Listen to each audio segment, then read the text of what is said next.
So why build a personal observatory? Well, mostly to decrease setup time, which is very important on those short summer nights or nights where you only have a few hours of clear sky, where it wouldn't be worth the effort to set up otherwise. It can take me as long as 3 hours to set up the mount, put the telescope up, attach everything, wire everything, balance the scope, calibrate the mount for guiding, polar align to the sky with plate solving, focus, acquire my target, compose the photo, and finally start shooting. Well, the first 6 things on this list take the most time, and they would be eliminated from the startup procedure if I had a permanent setup. A personal observatory will also get you enhanced consistency. I hate having to throw away a lot of exposures, so in addition to the setup time savings, having perfect polar alignment every time gives you greater consistency across the session, resulting in less shots deleted because of problems. Perfect balance also makes for better guiding. Keeping the same setup and camera rotation also makes it easier to do things like shoot the same object over multiple sessions for really deep data sets. Shoot multiple panels in a large sky mosaic project. The dome also gives you some protection against the wind and the dew, which can also ruin subs and take entire sessions down. So all this sounds terrific. Now, how do you make it happen? Well, at first I was thinking, put it in the backyard. Problem was, I live in a condo, and there is no backyard, so that means buying a house. That's expensive and probably not a best effort in terms of light pollution. Then I was thinking that perhaps I could buy some land out in the country and put it there. Well, this turned out to be more complicated than I thought. Most rural land around here would need to be cleared of trees, and that's an expensive, complicated undertaking. What really got my project in motion was finding out that some friends of mine had hundreds of acres of land out in a rural area that was far enough away to be darker than where I am, although you still have some light pollution issues, but not so far enough away that you can't drive there in a reasonable amount of time for some kind of emergency. So I approached them with the observatory idea, and to my complete surprise, they said, "Go for it." So now it was game on. Well, the first thing was to decide which type of observatory I wanted. There are 2 main design types for personal observatories, the classic dome style and the roll-off roof approach. The domes don't need too much explanation. The dome rotates and a shutter peels back to create an opening you can shoot through.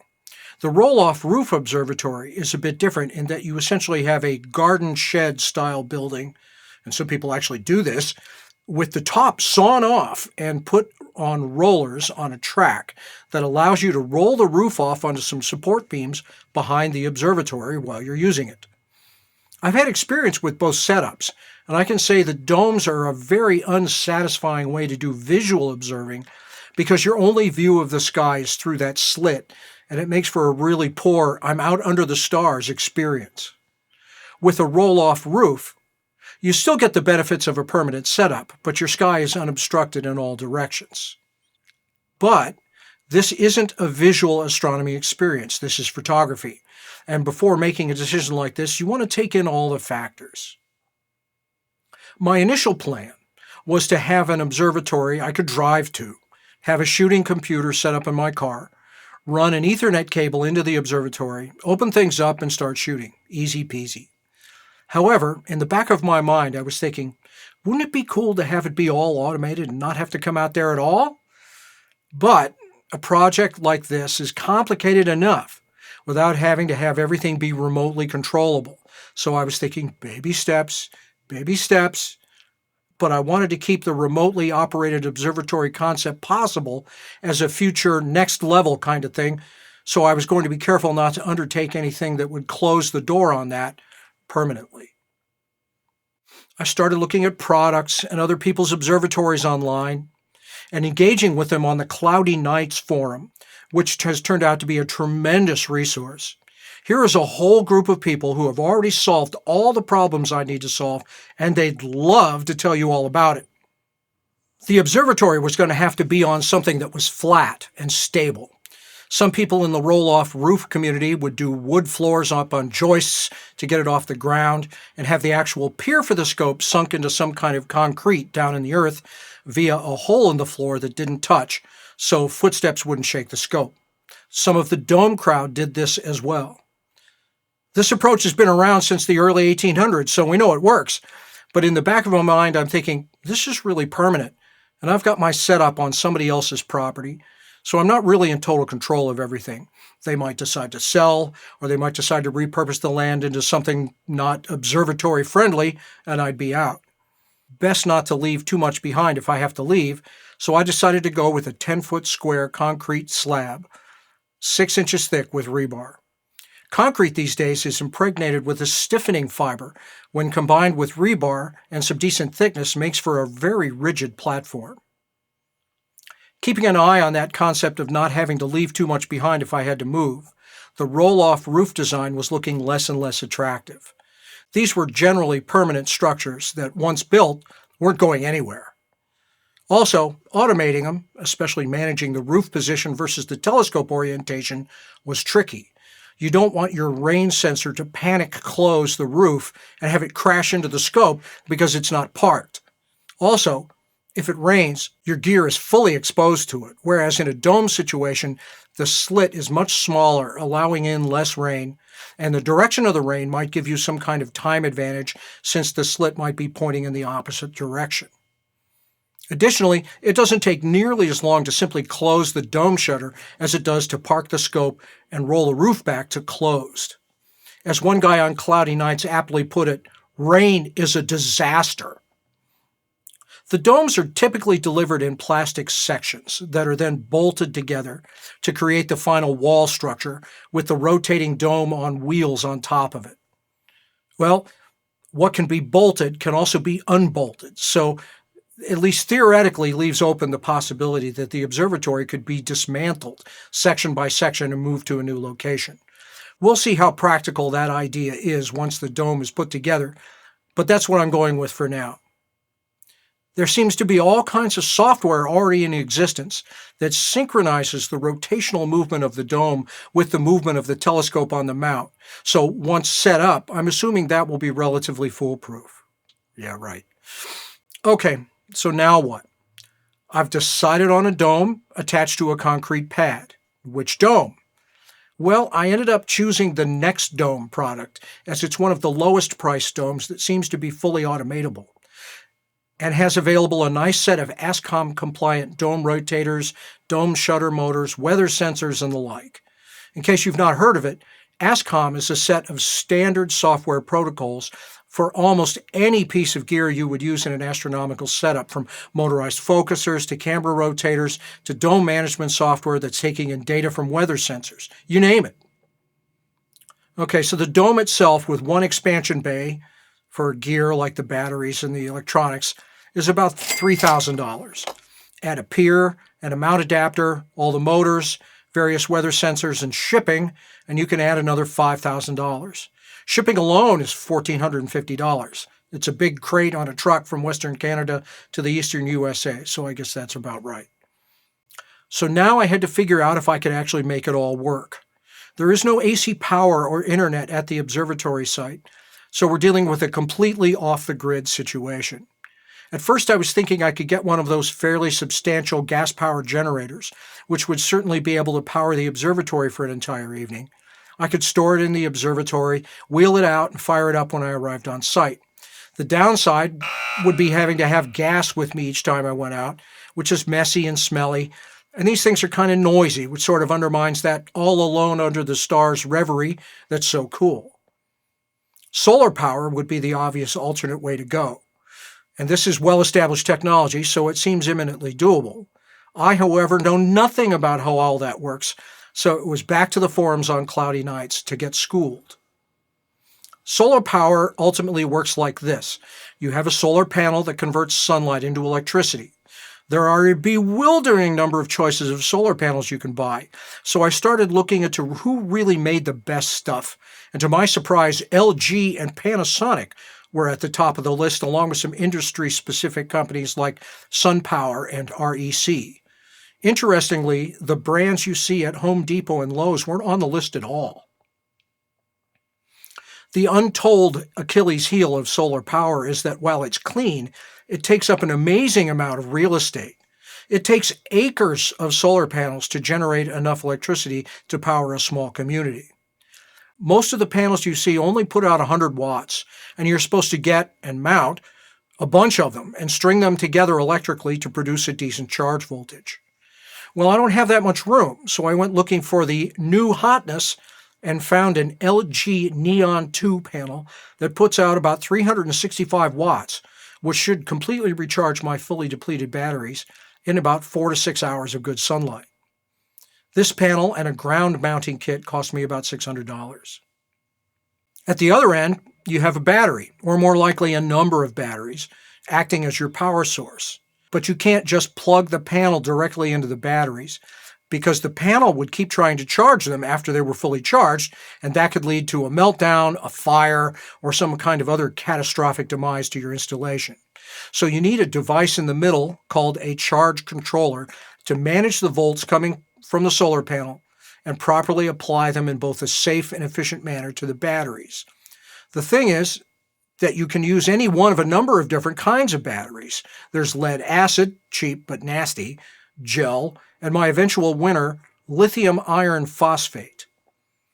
Each type of battery needs a different charging protocol in order to safely charge and still maintain the optimum number of charge-discharge cycles before the battery is used up.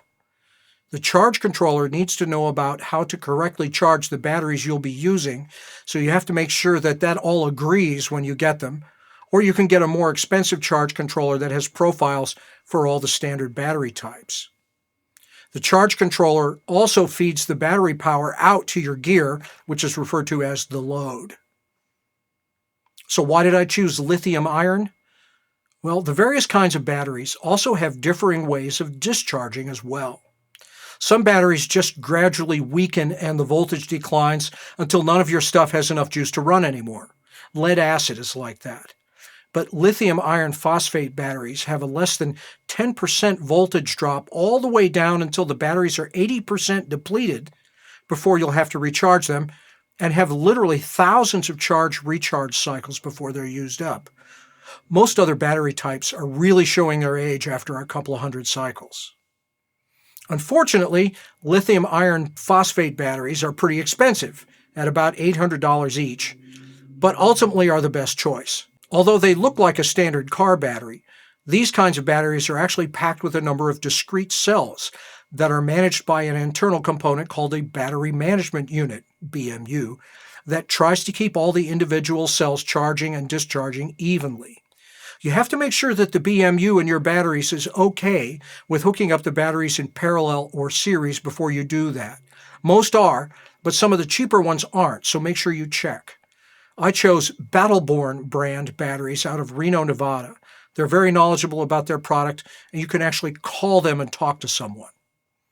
With the help of the online folks at Cloudy Nights that knew about their own power use profiles, I determined that I would go with two 100 watt-hour batteries hooked in parallel.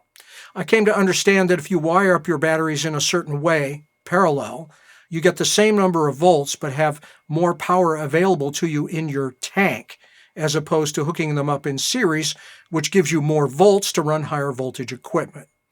Everything in the observatory runs natively on 12 volts, so I'm going with that, and I just need enough power to last the whole night and still have a nice reserve to make sure that everything closes up and turns off in a controlled manner.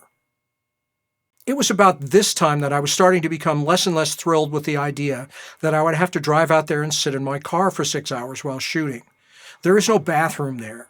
The insects could be amazingly thick during the summer, and the surrounding terrain can be pretty swampy after a rain, so you're really a prisoner in your vehicle. That got me thinking about perhaps getting a towable camper to park next to it, but now we're back to the generator to run the air conditioning and the lights. After looking into it, even a used one was going to be more than $10,000, so that was like buying 2 observatories just to have a nice place to sit. Well, it turns out I already have a nice place to sit, my living room, and it's paid for. So since I was ultimately heading that way anyway, I decided that I would drill down and step up development on this observatory being remotely controlled from home and just make that part of the original plan now. Once again, the Cloudy Nights folks came thundering to my aid with tips on how to remotely control pretty much everything over the internet. Most of this stuff comes out of the home automation bag framework, but there are some robust professional solutions from companies like Digital Loggers that sell internet-controllable power management boxes that are much closer to military spec than home spec. I bought one of these that takes the power from the batteries via the charge controller, which also now has to be remotely controllable, and distributes it out 8 different power circuits that are individually switchable on or off via an internet command. This is very important to be able to do on your router if you lose internet connectivity, or on the shooting computer if the software crashes. It'd also be nice to switch on some kind of light in the observatory to see what's going on with scope position and all of that.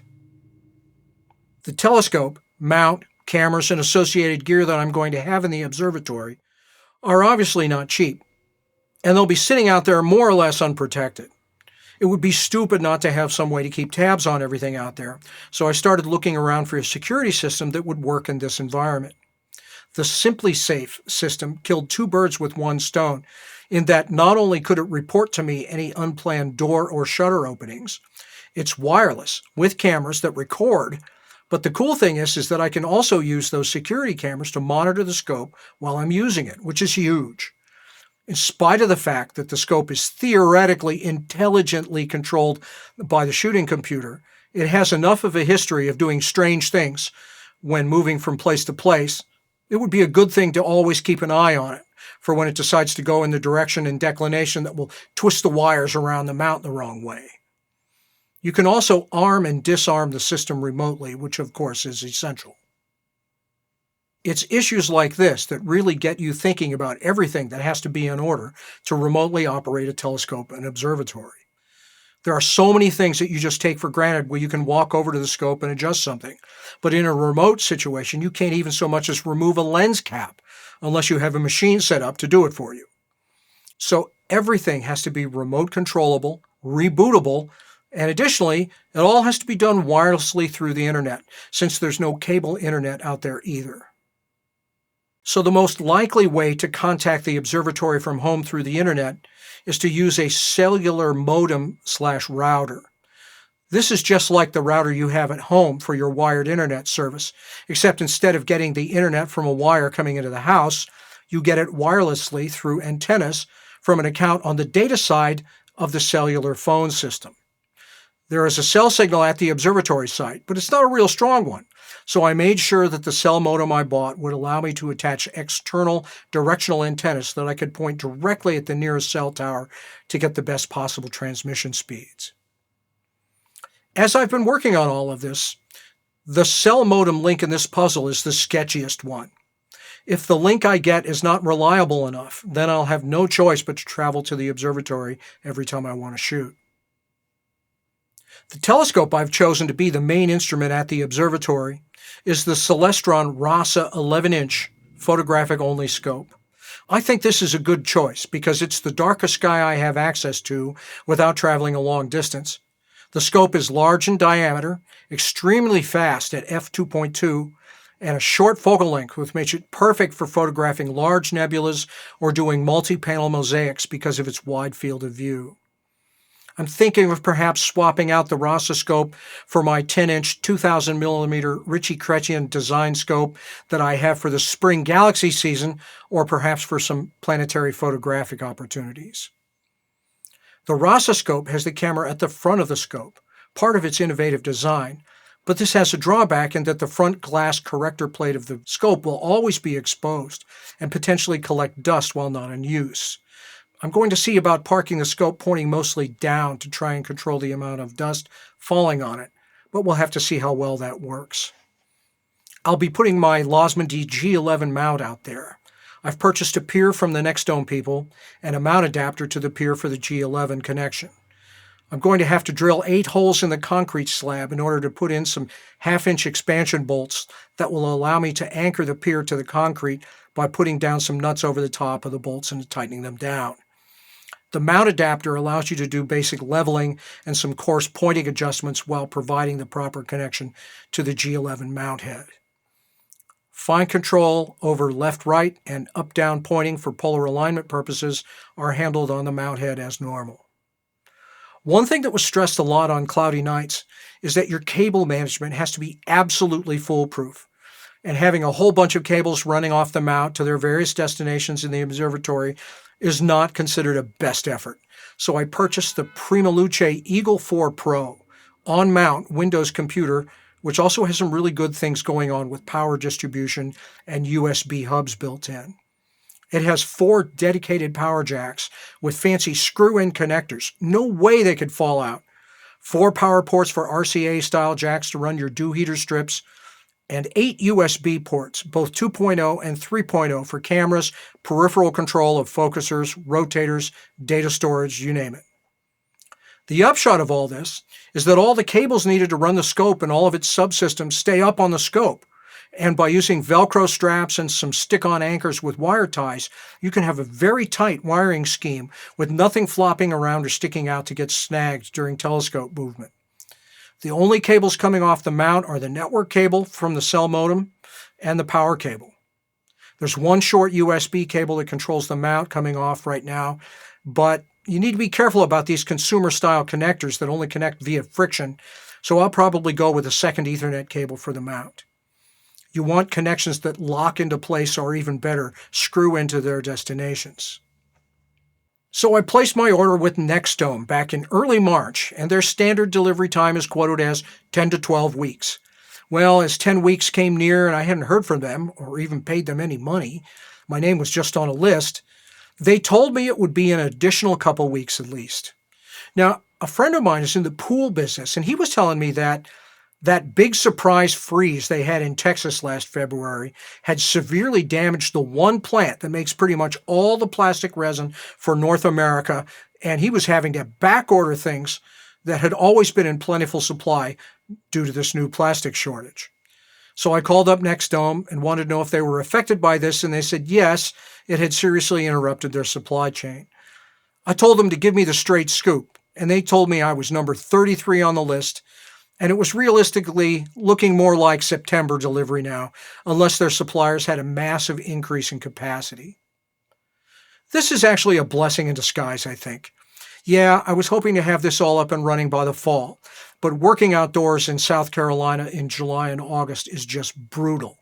And during the intervening months, I've ordered and received the batteries, charge controller, solar panel, internet controllable DC power distribution box, the security system, cellular modem with a new SIM card, the Luce Eagle 4, and gotten all the right kind of wires to hook them all together. I've been getting things to work individually at home and have started assembling them into their larger systems to see how things work together. I drove the security system out to the observing site and made sure it had enough cell connectivity out there and registered it with SimpliSafe and started the process of getting it acquainted with the various sensors and cameras. This way, when the time comes to install all of this stuff in the assembled observatory, I'll have all the wiring completed, software installs, hopefully the scripts will be written, and we'll have a fairly good understanding about how this is all going to go together, which should drastically reduce the number of hours out there just dinking around with software. I'm figuring I'll start by being out there and controlling it through a direct wire connection. And once I've seemed to solve those problems, try connecting through the internet, but still be on site to see how responsive things are at whatever data rate I end up having. Once that seems solid, then the big step is to try and connect from home. I'm figuring it's going to take way more than a couple trips out there before I'm ready to try that. Because my connection speed out there will probably not be all that terrific, and the images that we take are very large files, 60 to 100 megabytes in my case, each, and you could take a couple hundred in a night, it might not be economically feasible to transfer them all back home, but instead store them on a couple of local high-capacity flash drives that are mounted in the Luce Eagle. Yeah, I'll have to go out there and retrieve them, but that's really not such a bad thing because I can do stuff like make sure the telescope's corrector plate is clean, take some flats, or do whatever kind of maintenance, such as plugging leaks or whatever needs to be done. So I had to shop for a concrete contractor. Angie's List was freaking useless. Only a bunch of guys who exclusively did driveways, patios, and garage floors. Nobody out there wanted to take on a weird project like this one. I did get a tip from one of the employees out at the observing site's farm area that there was a concrete company not too far up the road from there. I called them, and they recommended a guy who worked for them all the time and explained that they only really supply the concrete but don't do any of the work involving site prep or putting up the concrete forms, so I needed to call him for that. So I called their guy, and in typical fashion, he was hard to get a hold of, but once I explained what I was up to, he seemed intrigued, but also strangely non-committal. We met at the site, and I went through the details about what I was thinking about in terms of the concrete foundation, and afterward he seemed more amenable to doing this job. I wanted a professional, and he certainly did concrete full-time, but it was very hard to get him to commit to a pour date. I'm guessing it was a fairly small job for him. Then one Wednesday, not too long after, I get a call, "Hey, we've had a cancellation, and we could do your job tomorrow."